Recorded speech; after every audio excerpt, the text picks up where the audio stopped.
That's how we do things. That's how we do things. Us cavemen, right? Yeah. Sweet, man. All right. So, if you wouldn't mind just talking, let's go back to the storytelling. Okay. So, were you always a natural storyteller, or was that something that you picked up along the lines of being an entrepreneur and getting into business and, your journey in Uh, life? well, a little bit of both. I have always been inspired by nature and by people and by culture. And so I've always loved the story, but I have made it my job. In fact, I've designed my life around being the chief storyteller for food forest abundance. And one of my favorite quotes of all time is Victor Hugo. He said, "There's one thing stronger than all of the armies of the world, and that is an idea whose time has come." And that's the idea I'm going to share with you and your audience today. It's happening and we're changing the world fast.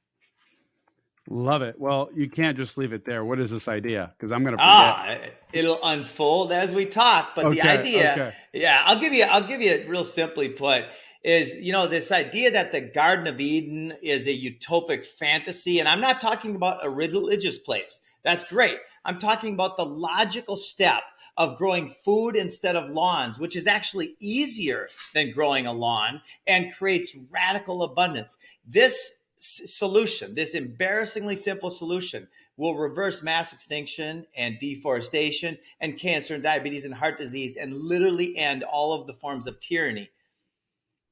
Wow. Okay. So you caught my attention because I always speak on being self-reliant. Yeah. And in every regard, right? From a financial standpoint, be able to grow your own food. If you're an animal eater, maybe you have some cattle, use goats, whatever, chickens, all that kind of stuff. And like that's like my 10-year plan is to be completely self-reliant for myself and for my family. Which I guess will lead me into this question, which is food forest. And it's interesting because I feel like there's been a lot of people, startups in particularly, but a lot of businesses have tried to do this to some extent. Not necessarily what you're doing, what you have done and what you've accomplished, but to really leverage this idea of being self-reliant. And that can be as simple as like look at all of so from a diet nutritional standpoint, look at everything that's been coming into play for the last like 5 years.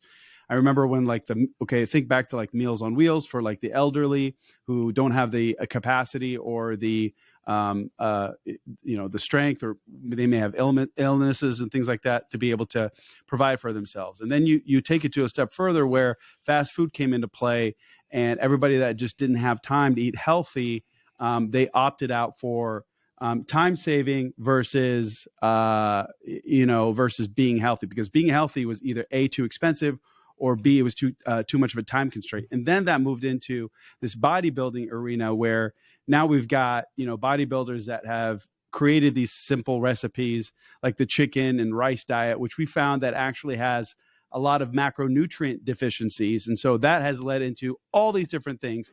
And now we can literally set up this service where I can order my food. It can get either delivered pre-made, or I can have my groceries delivered to my home, or I can order, high quality, grass-fed, grass-finished steak, high quality produce, whatever the case may be, to now taking it a step further, which is like, hey, let's see what Jim has to say in completely becoming self-reliant in the things that you should provide for yourself and for your family. And I hope that is a good introduction to what you're about to say, but that's kind of like Yes. my perspective on how I've seen things kind of Yes. formulate. You have a very wise perspective, and there's several parts of that I want to speak to. One is the idea that it's convenient to go to a fast food restaurant, right? Yeah. Okay, yes, you might save 30 minutes at your meal scarfing down some things that are modified so your taste buds are fooled into having more by scientists whose only job it is to get you to eat more of their poisons, right? Is it truly convenient? When you step back about 2 feet, you can say, no, it's not convenient at all, because that food is not only going to cost you a couple hours of energy per day, but it's going to cost you decades of energy per life. Literally, Right. You're going to lose decades of life if you eat those poisons more than you eat the good stuff, right? So that's one thing. And so then I like to speak to this idea that ordering these foods is convenient on a macro level as well. When we look at the why. So 14 years ago, I found out what was going on in the world. I started studying permaculture. I red pilled, and I had my first two daughters all at the same time. And when I learned that we are destroying our earth on so many levels, I went through this period of, I was kind of pissed. I was kind of depressed. And I'm like, and I'm an optimist, right? So I didn't see a solution. And then I read Bill Mollison's quote: though the problems of our world are increasingly complex, the solutions remain embarrassingly simple. And I started to bawl. And I have spent the last 12 years obsessed with the question, what is the solution? What is the idea whose time has come? And how can we catalyze a shift in consciousness to bring these solutions and ideas to the masses in a way that is not at the point of a gun or with threat of incarceration, but in a way that is inspired, where we show people, we demonstrate to people that this is best for you on an individual level, on every level. This is best for your family. So that's where this idea of permaculture, which stands for permanent culture, comes in. Bill Mollison and David Holmgren, and now millions more around the world, have demonstrated the logic of growing perennial edible landscapes in place of the 40 million acres of lawn in the United States. The lawn is the biggest mass brainwashing scam of all time. It's the least beneficial crop known to mankind, and yet it's where we cover our yards with. When we turn 50% of that into what I'm talking about, which is a food forest that works by natural systems and takes as much maintenance as the jungle or the forest down the road, which is none if you do it correctly, we change the world. Wow. Okay. Mentioned a few things that I want to touch on. Cool. There's a lot of information there. So when we talk about like the idea of a food forest, I mean, we have to talk about like energy systems, money, water source, education, as far as understanding like what we are doing. What kind of landscape are we looking at? How much landscape do we need? Is this something that everybody can do in their backyard if they have a backyard? What if they don't have a backyard? Let's say they live in like an apartment complex. Is this something that they can provide? Do we have, like, what are the prerequisites in being able to establish something like this? If you have a space where you live, you can start growing food easily. In fact, I would suggest everybody starts growing potatoes or sweet potatoes right away. They're one of the best crops, especially when you've got a food supply chain disaster in the progress, right? The short-term food supply is in big trouble. The long-term is completely destroyed. So you asked a bunch of good questions. How logical is it? Well, our target market is the suburban backyard. And yet we launched 10 months ago, and we're now serving 20 countries in almost every U.S. state. And I'll get into some of the details on that. Yeah, it's 20, going viral. 20 months ago, you said? 10 months ago on the High Wire with Del Bigtree. Wow. And we've exploded. Yeah. Yeah, that's some insane growth. Insane. Millions of dollars have come in, and billionaires and super Emmy award-winning actors and producers have all joined us, and we are literally in process of this idea going viral. Anti-viral. Wow. This is something that I would be 1,000% like invested in. Something that I would want to do for myself and for my family. My wife already has a green thumb, so it would make things a lot easier. But even as simple as just like growing your own potatoes and sweet potatoes, I can't tell you, like, that's our number one carbohydrate source. Like, more so than rice is a form of a potato in our household. Yeah. And so being able to grow our own and then have an abundance of it, that would be phenomenal. It is so phenomenal. So I'll get into the kind of the details of how a permaculture landscape works. So if all we did were take the ornamental landscapes that are in HOAs and backyards around the world, and we turn those into more functional plants. And what function would we add? The ability to eat it. Right? If we just did that, that would be enough to radically change the world. And it would take out 30-40% of the farmland would go back to nature immediately. Now, if we add more and turn, like I said, 50% of our yards, then when you mentioned price too, like that's a number one barrier to entry for a lot of people. You could go and plant one peach tree and then create a guild around the peach tree. And what's a guild? It's simply a community of plants that like each other, that benefit each other. So you've got some flowers in there, and those will attract the bees and the pollinators and the butterflies. Then you've got some nitrogen fixers in there, which also provide food, legumes like beans and sweet peas. And you've got several different types of berry bushes along the perimeter of the peach tree. Some of them like more sun, some of them like less sun. And that's what the science of permaculture shows people, how to create these guilds that are literally less maintenance. And you can get hundreds and hundreds of healthy, vine ripened, nutrient dense snacks per year from one fruit tree guild. Wow. What about, so like, what about geographical area? Like what can I plant versus when can I plant versus what, how much can I produce? If I just have I have a decent yard. I would say a little bit bigger than average, I guess you could say. If I could, let's say I want to utilize all of it. What kind of things could I grow that could be, I guess in some cases year round? Like there's always something that is producing for me. So you sound like you're in a place where there's no snow or not much snow. Very little. If it does, it's minute. So I'm in Central Florida. I lived 12 years in Costa Rica, and I grew up in Minnesota. My buddy, who lives at the tip of Lake Superior, has 300 species of edible and medicinal plants growing in his permaculture landscape. He has so much production for 3 to 4 months of the year that they can and they can use that production to make a complete living off of that production. Right? That's in northern Minnesota. I was just talking to another buddy of mine, and he said, I'm in Minnesota, I can't grow food. I'm like, oh my gosh, my mom grew up without water and electricity in Minnesota, and they grew all the food they needed. And they didn't know permaculture. They used annuals. And this is an important distinction. An annual is the crops that you hear about in the veggie section of the grocery store. A perennial are the fruits and berries. Perennials last for generations. In fact, there's an olive tree on the Greek Isle of Crete that was planted over 2,000 years ago and is still producing olives to this day. Wow. So that's a perennial. Annuals take a little more work. Perennials take you can leave them for 30 years or 5,000 years, and they'll create abundance. So what is this that you are offering to people? Is it a system? Is it a done for you service? Is it like an all-in-one? What does this look like? So my joyful obsession is to ask the question and then fill in the gaps. This is a puzzle. We're looking at the puzzle for freedom of humanity. To end world hunger is literally the most logical and easy thing we could do. If we spent 1% of the war budget on doing what I'm talking about, we would end world hunger in 10 years completely forever, for at least for 7 generations or more.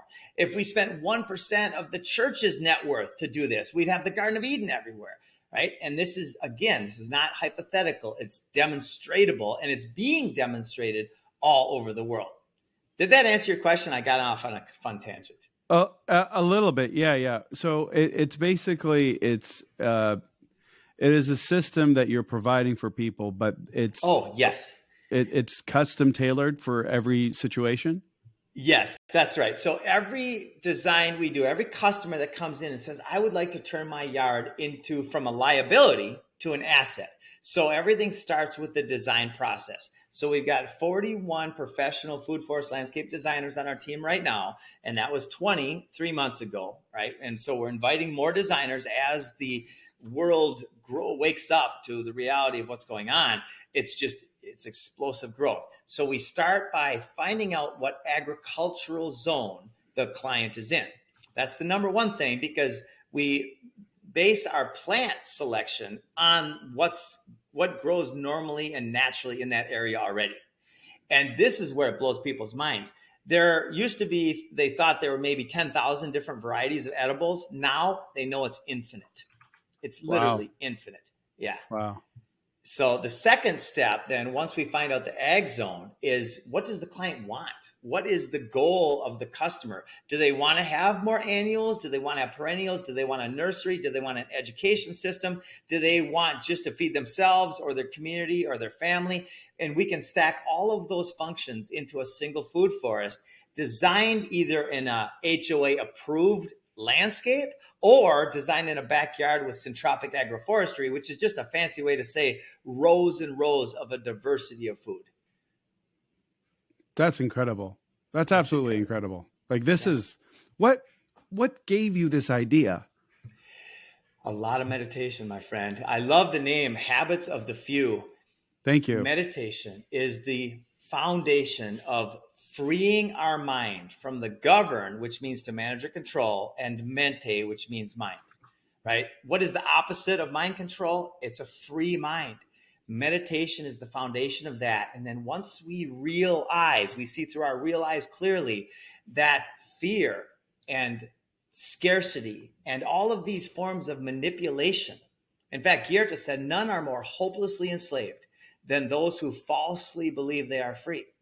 And so when I realized what was the truth of the world, I said, okay, how do I get free? And then that's when I started deep meditation. I've had quite a few ayahuasca ceremonies and different Wow. ways of meditating and different ways to connect with who I am in a natural source, God-given being, and let go of the programming. And then all of a sudden these ideas keep coming. And it's really been fun.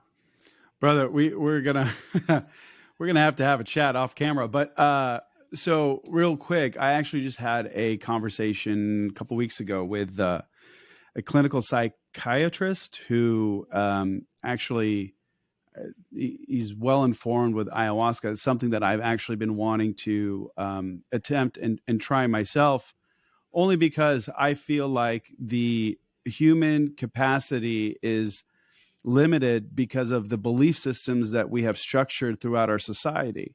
And it's like if you can remove what originates as part of the system, and get rid of that thinking and whatever your reality, your version of reality, your belief system that has been accumulated over years of, circumstance and environment and culture and what have you. I think that you as a human being could evolve exponentially. And a lot of times you may not even realize, like yourself, like you're either doing the wrong things or the things that you should be doing, you haven't even like grasped at all yet. So my question to you, my friend, is, was this in the spectrum of knowledge and expertise that you had developed, or was this a completely different turn of events, like you coming to this realization through meditation and eye-opening ventures, or was it not?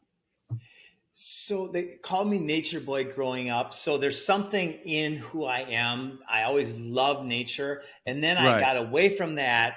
And then I started a mortgage company, did about $1.3 billion in sales in 3 years. I bought a boat. I lived on the ocean. I got bored silly. And I was like, this sucks. I need to do something. I moved to Costa Rica. And that's when I learned about permaculture by being criticized. I was doing this golf course development, and the first thing I did was buy a fruit tree nursery and build and start planting fruit trees along the fairways, which I still think is the coolest thing in the frickin' world. But I was getting heavy criticism from these people saying, you're doing it wrong. You're destroying our environment. I was turning a cattle pasture into a living system. But I get what they were saying now. I was ignorant. To be open to being wrong is one of the most incredible things. Every time that I'm proven wrong, it elevates me to a new level of understanding. It's such a beautiful thing to be wrong and to realize it, right? So to Did answer you your just question, say, sorry to interrupt you, but did you just say inner standing? yes, I don't stand under anybody except for That is source. fascinating. Yeah. I not to interrupt because I want to continue this topic, but I've recently have been in a place of one of my dear friends who has been in like an not uninformed, but unintentional mentor to me, who has been helping me really understand language and how language is such a detriment or an uplifting thing.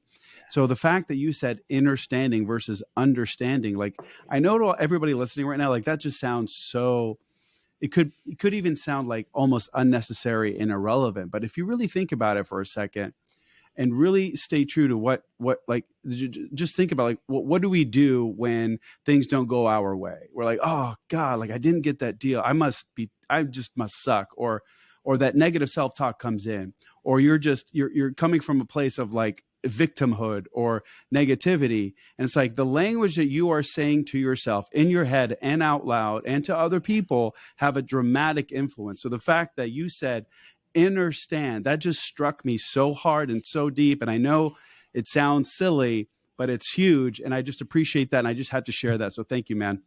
Yeah, you're welcome, brother. It's follow the feeling. So Tesla said, if you want to find the secrets to the universe, think in terms of energy, frequency, and vibration. And I Yeah. emphasize the word think because I don't think he said that. And if he did, he misspoke. Experience, feel in terms of energy, frequency, and vibration. You can't think vibration, but you can feel it. So when we start feeling our vibration and we start experiencing it, then we can start actually affecting it. And when we start affecting it, the hairs on my arm are going up right now. That was an intended consequence, which the medical system of our world says there is no psychosomatic relationship. There's no mind-body relationship. They're two different things, which is the most insane freaking logic I can ever imagine. What they've proven now over and over is that there's a direct connection. In fact, it's the same. So the words that we choose, and even that word choice is a complete, that word's a false narrative by itself, because the word choice implies that there's an awareness of choice when everybody Wow. always does the best they can with what they have in their three forms of BS: belief systems, bad science, and bullshit, and programming. So when we lift above that by allowing source or God to guide us, it's just amazing what comes. Do you have a podcast by any chance? Just starting one. Yeah. God, I'm gonna be a subscriber. Let me know when it's Awesome, live. That brother. is, dude. Like I can't. Here's the thing. Like I when you talk to people and whether or not they have found tremendous success in the things that they build out of brilliance, creativity, understanding, connection, purpose, whatever you want to call it, because like what you've been able to build that was driven by the unwavering purpose has been nothing short of, like in my definition, a miracle. And what I define to be a miracle is when purpose and Desire. yeah, just meet in the middle. And Yes. that's the thing. It's just like I always say, like, gosh, if that's the thing that I believe everyone should strive to achieve, but then that takes the purity away from of it all, essentially, because everything in our world, in our system, is so logical and methodical and linear, and it's like the things that you really need to do are the things you need to let go of. um Yes. and I don't want to necessarily turn this into a philosophical conversation, but my god, man, like, oh, like I'm just, dude, I'm moved because you were in this place, you had these experiences, and then you were able to not only be self-aware, but be guided. And whatever that thing is, like, I think people, just myself included, we close off, we put this barricade, like it can't be that, it can't be that easy, or it can't be that because that doesn't make any sense, or Yeah. that's not the thing that I've been doing my whole life. And so we suffer. We have identity Yeah. crisis. We suffer because we feel like we have these responsibilities, and the system of things creates for us this perception of who we're supposed to be. And my God, man, all it does is just bring down this wave of negativity, and that's where depression starts to come. And that's, which Yeah. again, that's a whole nother topic of conversation, because depression, I think, is self-inflicting. I don't think it's anything to do with your brain per se. But anyways, I am moved, I man. I am love that. moved. And if I wasn't, I wouldn't be this like excited. Ew. So Napoleon anywho, Hill yeah. said, whatever the mind of man or woman can conceive or believe, it can achieve. And I step back from these quotes that have stood the test of the time, and I say, and I meditate, I sit with those quotes and I say, what is true about that? Is that the truth, or is that Yeah. just fancy poetic words? In my experience, and by the way, I've went through the failures in my life have been the best gifts, the best presents of my life by far. That's where I learned the most. Right. So when we look at our failures and we focus on them and say, why me? Well, let's change the language. Let's say, what's good Yeah. about this? What's incredible about this? What did I learn from this? Right. So when we can really reflect back, separate ourselves a little bit if we have to, and that's sometimes very good to do. So to get a little bit disassociated with that particular energy. And then you'll find yourself relaxing a little bit. And then you can look at it with a more clear lens. And then you can ask the question, what is wonderful? What did I learn? Because there's always, always, always an incredible gift in every situation like that. That's beautiful, man. How did you, what led you to, so was it the Costa Rica thing, or was it something before? Like you made a ton of money and you realized that you were either being unfulfilled or you weren't happy. But there had to be some level of self-awareness before you even transitioned, right? So it's a step-by-step process. It's a moment by moment in the present process where I meditate. Somebody said, you meditate? Yeah, all day long, Yeah. bit by bit. Sometimes I'm completely like right now, deep breath, allow my mind. As soon as I do that, I can hear the ring, the buzzing. I can feel my hands, like I can feel energy. Someday I might be able to move energy. I'm not sure. I can't do it yet. Not like that. Right. But I can That'd be inspire cool. energy to move. I can do that. And it's happening. And so can everybody. And that's the thing. Everybody has the same tools. Bruce Lipton, one of my teachers, he was looking through the cell. He was an atheist guy who didn't believe in anything other than the mechanical nature of the universe. And he peeled back the layer of the DNA in the cell and he goes, oh my God, the signal comes from out here.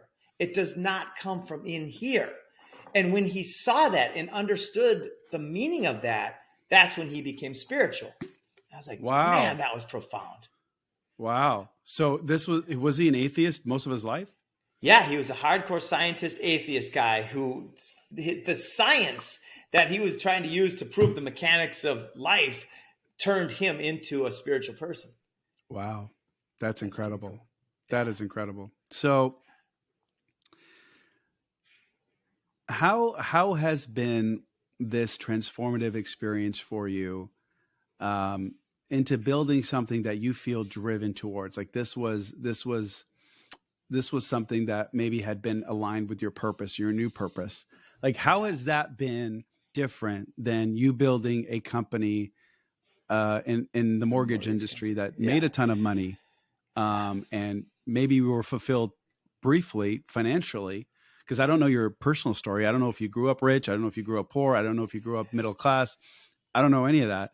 Yeah. But when you earn it for yourself, there's a different level of like, I don't want to say pride, but like a certain level of like respect for yourself. Like I was able to accomplish this. Like kudos to me. Like, yes, I learned some skills that were I was able to adapt, and this is what I was able to build from it. How is it different than building this company? So my dad was a pipe fitter. My mom was a stay-at-home mom. And so I grew up like that, and they partied hard every weekend, and we had a lot of fun. I lived on a lake, in a really small kind of suburban house, but I was in the pond every day. So that was kind of the little bit of the backstory. I got into wrestling, and that's when I learned about dedication. I ended up being inducted in the National Hall of Fame after writing my goals, and the goals were so important because what a goal does, and to this now where I am now, I don't write goals as much. Instead, I meditate. But the value of making that progression, goals are incredibly valuable. And what they do is they create a future that's compelling. And then that future is something that draws you forward. And Tony Robbins, by the way, at UPW, he does a great class on the motivations that are you have a negative motivation behind you. And you look back on that and you're like, oh my gosh, I got to go this way. And then you have a beautiful motivation. in front of you, and you move towards that step by step by step. And that's it's a process. And then here's the biggest part, the most relevant part is Joseph Campbell's follow your bliss. The emotions are my compass. When I feel shitty, then I know I'm thinking shitty thoughts. When I feel depressed or lethargic or anything other than inspirited, enthusiastic, when I feel anything other than alive, then I know that I'm off the path. And so I go, oh, wait a minute, I don't feel very good. Deep breath, meditate, relax, go play a game, go fishing, go hug my wife, go serve somebody. And then when we realize that serving, when serving is done with the knowledge that I'm benefiting as much or more than the person I'm serving, when that realization comes through, life opens up in such epic ways. There's no words to describe it. I completely agree with you. And I think if you want to take it a step further, it's when whatever it is that you're doing that is serving is also aligned with your purpose, which is aligned with, I guess, the version of you that you are at that time, stems to more growth. I mean, I can't tell you how many times I was so undecided with what I wanted to do, because I've always been an entrepreneur for majority of my adult life, and completely almost giving up on a company that was producing a very, very great lifestyle for my family and myself, only because it was no longer fulfilling me. I had about a 16 to 18 month hiatus where I was really struggling with who I was and identity. And there we go, right? Labeling ourselves. Like, why do we have to attach a label to who we are? Why can't I just be Mo, who just does this stuff? Like, I'm Mo, I have a podcast, I also have this, I also do this, I also do that. It doesn't mean that who I am is a podcast host or who I am as an entrepreneur.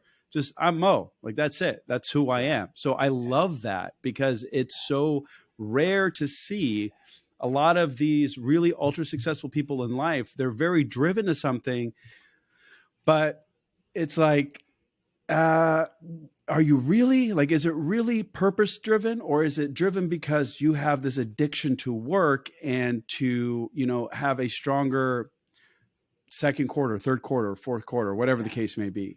And that's what I love about your story. And we haven't really talked much about this, but I'm curious to know, like, I'm sure it's really time constraining doing what you're doing right now. And Yes. even though it's exciting, and even though it's aligned with your purpose, and it's the thing that you are meant to do right now, how is that affecting your family life? If you have children, wife, what have you? I have 4 daughters. They are my primary motivation. Beautiful. Most parents that I know, girl dad as well. I've got three daughters myself. Dude, isn't that amazing? I feel Dude. so blessed. It's just amazing. And so we're designers. We're permaculture designers. So the first thing we want to design is our lives. Yeah. Right? I work about 10, 20 minutes a day. And when I say work, that means I'm really not enjoying it. And I used to work 3 or 4 hours a day. And then before that, I worked 10 hours a day. Now I play all day long. And in fact, our company's foundation is Nash's equilibrium. Before John Nash, Adam Smith wrote economic theory, which prevailed for 150 years. And that theory was, in an economic system, do what everybody in a group should do what's best for them, and that will be good for the economy. Nash added the most simple and logical words. He said, do what's best for you and others. When you do what's best for you and it's also good for others, then we've got a regenerative capitalist voluntary economy that serves everybody, that there is no hunger, that there is no suffering, that there's no scarcity. So that's the economy. So that's why our company's different, I think, than a lot of them out there, because we plan to be obsolete in 20 years. Wow. Our goal, we're like a homeopathic doctor. Our primary business is designing and installing food forests. When people realize that a food forest is the most logical and beneficial thing they could do for their wallet, for their health, and for their society, then it's going to be very rapidly everywhere. And in 20 years, we're not going to have a job, but that's okay because there'll be abundance everywhere. So what do you plan on doing in 20 years? Oh man, I'm going to sit. So we're building an off-grid community here in Central Florida, and it's called Galt's Landing after John Galt from Atlas Shrugged. And it's completely off-grid, including food. We're planting food forests there everywhere right now. We started 7 months ago, and we've got hundreds of perennials in the ground and over 100 different species of food already, and we'll have 1,000 before we're done. In fact, I'll Wow. never be done. That's my lifetime. That my joyful duty is, and we're also creating a stage on site, and that's where I'm going to demonstrate freedom every day. I'm going to show people that it's simple and it's logical and it's beautiful to create the Garden of Eden everywhere. Wow. That that is remarkable. Do you mind me asking how many, like how big is the space? Yes, so it's a 52-acre plot. We have 10 home sites we sold out, and it's on a private 430-acre lake where we've got the only dock, and which is just a Beautiful. mind-boggling because grew up on a lake as a bass fisherman, and now I've got this. The way it's coming together, and I'll share another miraculous story with you. So after launching on the high wire with Del Bigtree, I get a call from the producer of the Crocodile Hunter. And the Wow. producer said, Jim, we'd like to shine a light on you. They took Steve Irwin from a guy who owned a little zoo in the middle of nowhere to Steve Irwin. Right? When he died, I actually cried. I love that guy. It was my favorite show for 10 years of my life. So the fact that the producer of my favorite show for a big part of my life calls me up and says, let's do a show, I was like instantly yes, because that's how the universe works. 2 days later, I get a call from Adrian from Entourage. And he was my favorite actor for 5 years of my life in my 30s. I get a call from the producer and my favorite actor back to back. And we just did the first pilot of a TV show called The Land of Plenty. And a major network has offered to buy it or offered, they want it, but we're not quite ready to sell it based on the contract, which could limit my rights to free speech, which I will not have. And so we're negotiating. My point is that kind of thing is happening every day, all day long. It's really pretty cool. How do you get so close into alignment like that? Like for the people listening. A lot of silent time, and I mean, I've got kids running around. It's incredibly busy here. That's okay. I have no thoughts in my head. It really is peaceful. Imagine this is your head, and there's a thought, and the thoughts are grinding together. You can't have a new idea when you don't have space between the thoughts. The law of attraction, the most powerful law in the universe, is not woo-woo, it's logical. If you have a particular thought, then the odds are the next thought is in alignment with that thought, right? So we don't have to do anything. We get to interrupt the patterns of our mind.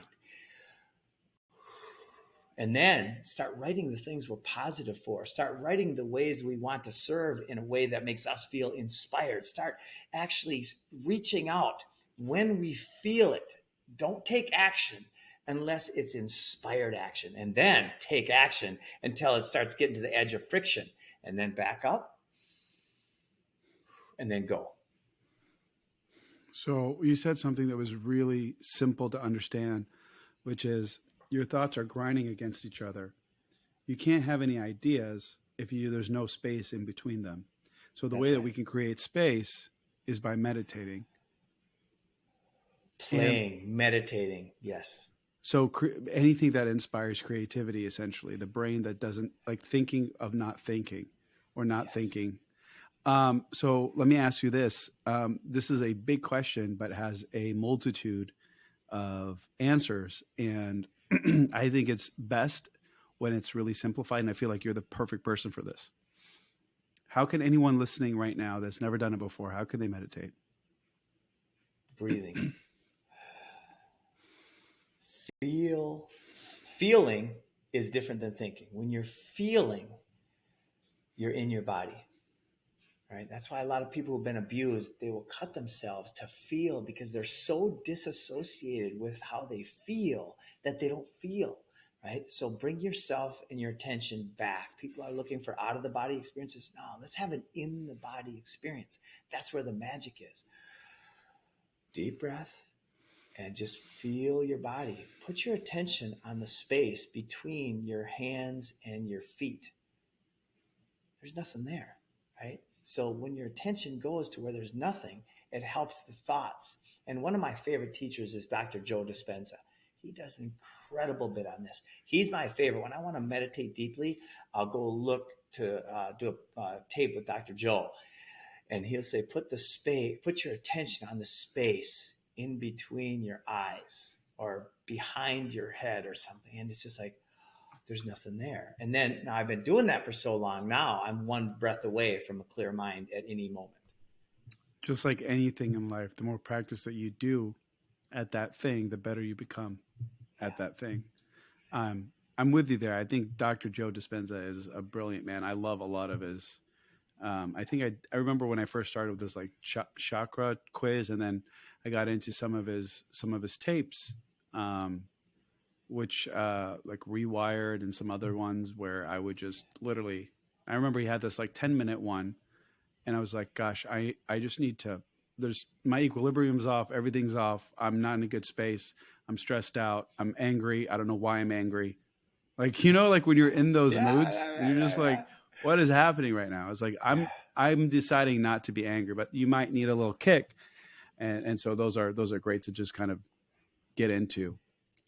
Frequency. And I want to real quick. There's a book called Molecules of Emotion, where I believe it was Candace Pert, who was an MIT gal, very sharp woman. She found and put a science to the fact that emotions can get stored in the tissue of the body if they're unrealized, right? They get stored. We get pissed off about something, and instead of expressing or letting that energy wave go through us, we clamp down on it because we don't want to go. And then you clamp. That's what PTSD is, right? It's the clamping down and not having these experiences. And that's where, for some people, that's where meditation is huge. Maybe ayahuasca, maybe a guided meditation, maybe a regression of some kind. But I would suggest doing anything you can imagine to let go of those stored emotions. And then once you start cleansing, then all of a sudden it just becomes easier, and we experience less of those. I've had that feeling where I'm like, I just feel pissed off. What the hell's going on here? And it's like you don't necessarily know where it came from. It's like, why is it there right now? That doesn't make any sense. Yeah, it's an emotional memory, but you don't have an awareness of. Yes. Oh my God, yes. Perfectly said.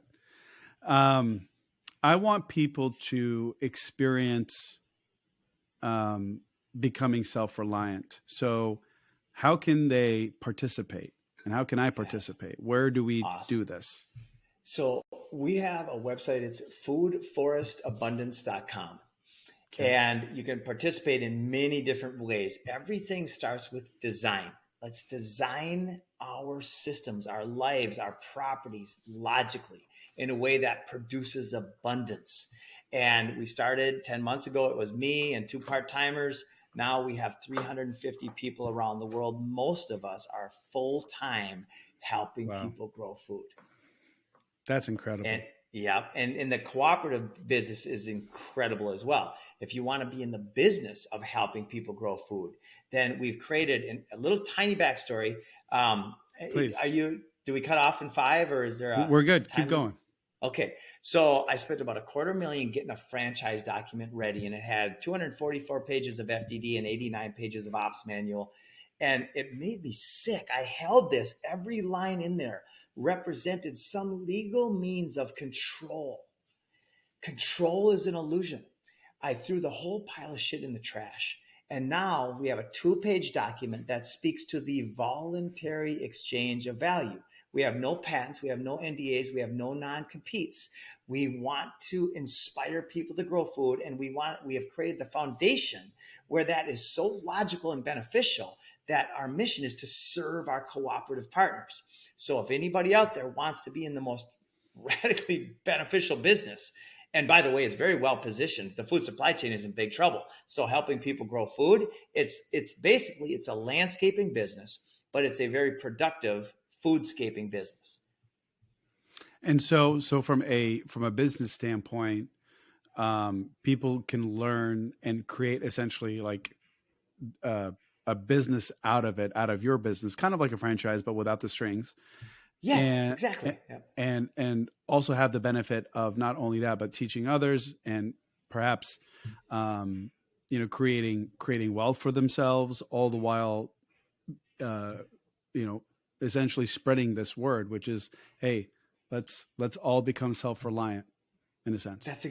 That's exactly right. And we have now Grow Green Global, which we inspired, and that's a financing arm. So people can finance their business. They could finance the creation of a nursery, and they could do that. And we're also coming to market with Topia, which is the first currency that I'm aware of in the world that is linked directly to food production.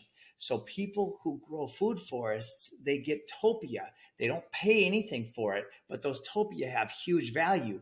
Those are, in essence, that turns a backyard food forest into a bank in which you can trade your crypto on the market. So that is going to be a currency that radically changes the world.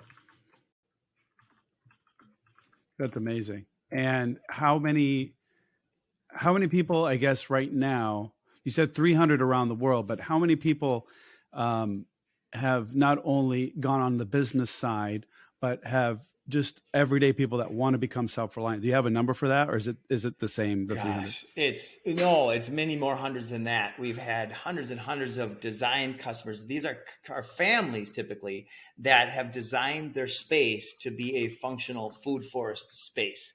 And then here's the best part. Every one of them want to be a demonstrator to their friends in their community. And this is the seed that with nourishment goes, just this changes the world.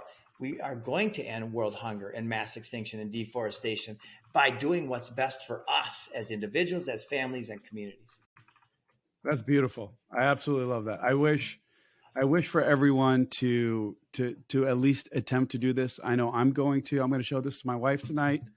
This is something that she would be all for, and I'm all for it because I've just been wanting to be self-reliant and talk about having a roadmap. Like, it can't get any simpler than this. Like, you've already figured it out, so why reinvent the wheel, right? Yeah, yeah, yes. And if you want to leave, you can leave. There's no strings. It's just, hey, we are so valuable that people are like 7%. Are you kidding me? I mean, it's like a partner who gets 7% to do all the junky work, all the details that most people who want to be out in the field, they don't want. I don't want to be behind the computer. I love this, but I don't want to be typing and doing that. Right. I want to be in the field.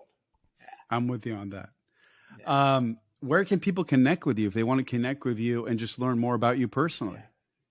So foodforestabundance.com is our website, Food Forest Abundance. And then we're all over social media.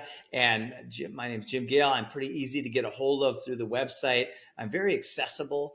Now, with all the TV shows and stuff going on, I intend to remain incredibly accessible. Sometimes I just can't call back for a day or two. I appreciate you doing that. That's so kind of you. Thank you, my man. This has been Absolutely. this has been awesome. I'm Awesome, really buddy. pumped.